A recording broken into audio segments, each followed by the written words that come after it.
can we go over like what are the basics for transformational connection, like from where we navigate, or like Yeah.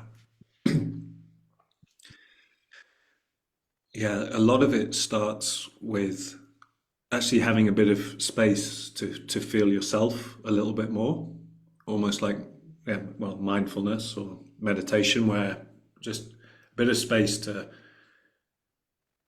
notice what's happening in your experience a little bit more, like just turning attention on yourself. And then from that place, then maybe being in a pair exercise and coming into contact with someone else who's doing the same thing, and then being there together, maybe in eye contact, like an invitation to be in eye contact, but also to stay really close to yourself. Like maybe eye contact after a while feels too much, so you close your eyes, and but you're being together, and you're really paying attention to what's actually happening when you're in connection together. And we'll often do that without words initially to give people a strong visceral sense of what it's actually like, and trying to bring acceptance to it. Like, okay, it can be really intense coming into connection with someone else. Can you notice that? And can you maybe learn to speak it? Like, oh yeah, being with you, I feel all this nervousness. Or so supporting people to speak what's there for them and to hear what's there for other people. And it's such a simple thing, but it is the most transformational thing I've done, and we see time and time again when people actually do that and face potential discomforts, but also face amazing feelings as well that can come up. Yeah, things just open and it's wow, and people who didn't know each other feel incredibly connected very quickly, in a heartfelt way and in a visceral way and in a like a soul way if we're lucky.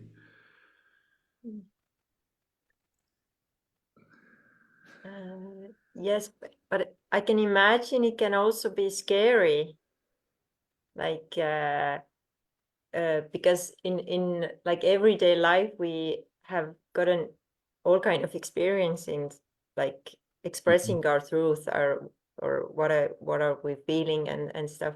Like I imagine it's gonna come up uh, during the practice. It's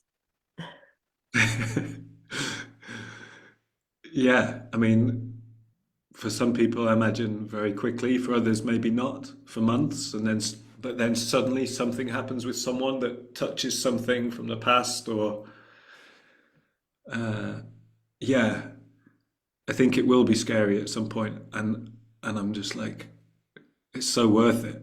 It's like it is scary to be alive fully sometimes, and yeah.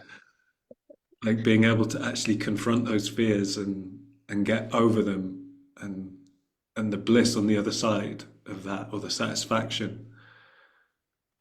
Yeah, it just feels totally worth it. Mm. I think